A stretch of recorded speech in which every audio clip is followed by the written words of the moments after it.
Preface. When in the midst of the Civil War, Abraham Lincoln sought to define the significance of the United States, he naturally looked back to the American Revolution. He knew that the Revolution not only had legally created the United States, but also had produced all of the great hopes and values of the American people. The noblest ideals and aspirations of Americans, their commitments to freedom, constitutionalism, the well-being of ordinary people, and equality, especially equality, came out of the Revolutionary era. But Lincoln saw as well that the Revolution had convinced Americans that they were a special people with a special destiny to lead the world toward liberty. The Revolution, in short, gave birth to whatever sense of nationhood and national purpose Americans have had. Such a momentous event has inevitably attracted successive generations of historical interpretation. At the outset, Americans saw their revolution as a heroic moral struggle for liberty against the evils of British tyranny, with the participants being larger-than-life heroes or villains.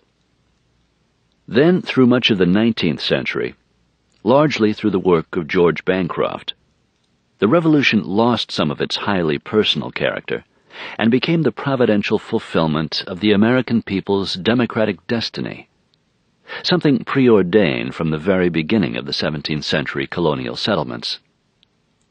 And like the nation it produced, it was exceptional. Unlike the French Revolution, which had been caused by actual tyranny, the American Revolution was seen as a peculiarly intellectual and conservative affair, as something brought about not by actual oppression, but by the anticipation of oppression, by reasoning and devotion to principle, such as no taxation without representation. Only at the beginning of the 20th century and the birth of professional history writing did the Revolution become something more than a colonial rebellion, and something other than a conservative intellectual event. As Carl Becker, one of the leading historians at the time, put it, the Revolution was not only about home rule, it was also about who should rule at home. And it was now seen as anything but a contest over ideas. This denigration of ideas, an emphasis on class and sectional conflict, dominated history writing during the first half of the 20th century. Then, at mid-century, a new generation of historians rediscovered the constitutional and conservative character of the Revolution, and carried the intellectual interpretation of the Revolution to new heights of sophistication. Although American historians had disagreed with one another over these 2 centuries of changing interpretations, they had rarely, if ever, questioned the worth of the Revolution. At present, however, the Revolution, like the nation it created, has come in for some very serious criticism. Indeed, it has become fashionable to deny that anything substantially progressive came out of the Revolution. Instead, some historians today are more apt to stress the failures of the Revolution. As one young historian recently put it, the Revolution failed to free the slaves, failed to offer full political equality to women, failed to grant citizenship to Indians, and failed to create an economic world in which all could compete on equal terms. Such anachronistic statements suggest a threshold of success that no 18th century revolution could possibly have attained, and perhaps tell us more about the political attitudes of the historians who make such statements than they do about the American Revolution.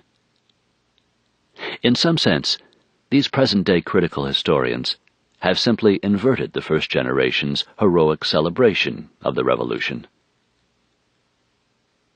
The history of the American Revolution, like the history of the nation as a whole, ought not to be viewed as a story of right and wrong or good and evil, from which moral lessons are to be drawn. No doubt the story of the Revolution is a dramatic one. 13 insignificant British colonies, huddled along a narrow strip of the Atlantic coast, 3,000 miles from the centers of Western civilization, becoming in fewer than 3 decades a huge, sprawling republic of nearly 4 million expansive-minded, evangelical, and money-hungry citizens is a spectacular tale, to say the least.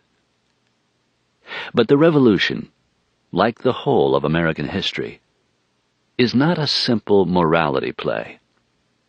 It is a complicated and often ironic story that needs to be explained and understood, not celebrated or condemned. How the Revolution came about, what its character was, and what its consequences were, not whether it was good or bad, are the questions this brief history seeks to answer.